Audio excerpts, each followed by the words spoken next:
Media playback is unsupported on your device. Media caption welcoming Kim Jong-un with pomp and ritual. Friday's summit between the leaders of North and South Korea was a historic meeting, paving the way for the start of a new era, North Korea's media say.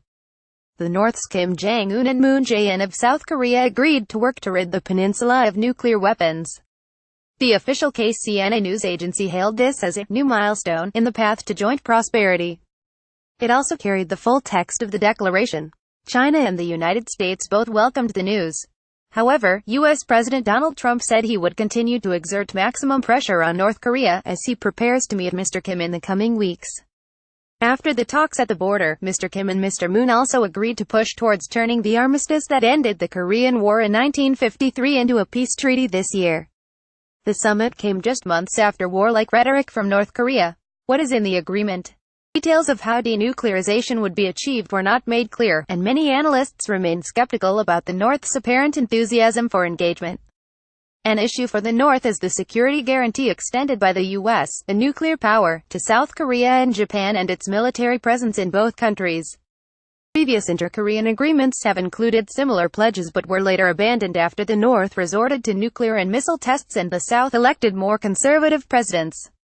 Mr. Kim said the two leaders had agreed to work to prevent a repeat of the region's unfortunate history, in which progress had fizzled out. There may be backlash, hardship and frustration, he said, adding, a victory cannot be achieved without pain. Media playback is unsupported on your device. Media caption Kim Jong-un issues his pledge for peace with South Korea. Other points the leaders agreed on in a joint statement were, an end to hostile activities between the two nations, changing the demilitarized zone, DMZ, that divides the country into a peace zone, by ceasing propaganda broadcasts and arms reduction in the region pending the easing of military tension, to push for four-way talks involving the U.S. and China, organizing a reunion to families left divided by the war, connecting and modernizing railways and roads across the border, further joint participation in sporting events, including this year's Asian Games. The commitment to denuclearization does not explicitly refer to North Korea halting its nuclear activities, but rather to the aim of a nuclear-free Korean peninsula. What did China and the U.S. say?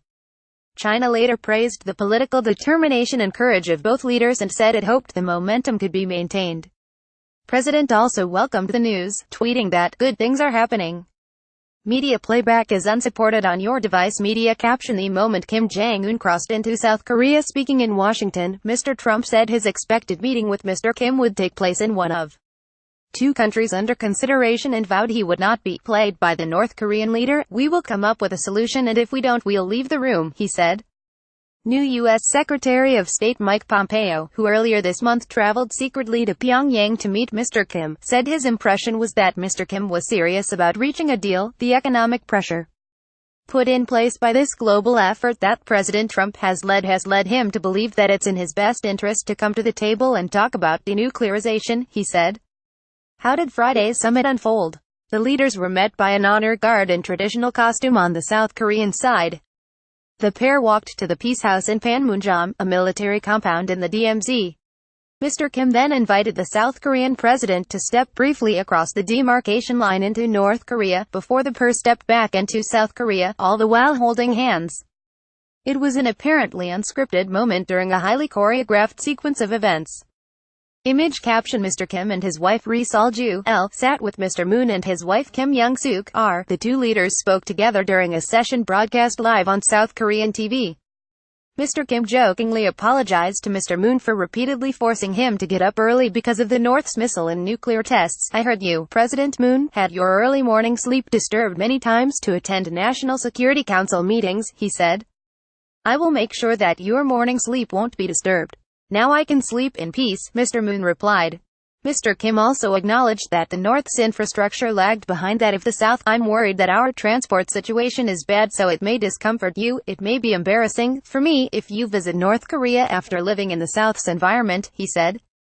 After separating for lunch, the two leaders took part in a tree planting ceremony using soil and water from both countries.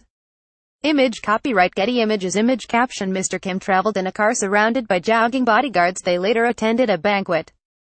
Mr. Kim was accompanied for the symbolic discussions by 9 officials, including his powerful sister, Kim Yo-jong. How did we get here? Few had predicted a development like this, as North Korea continued its nuclear and missile tests and stepped up its rhetoric through 2016 and 2017. Image caption: Mr. Kim waved as he returned to North Korea. The rapprochement began in January when Mr. Kim suggested he was open to dialogue with South Korea. The following month the two countries marched under one flag at the opening ceremony of the Winter Olympics, held in the South.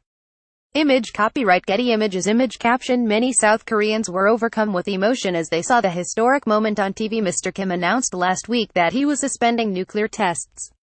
Chinese researchers have indicated that North Korea's nuclear test site may be unusable after a rock collapse.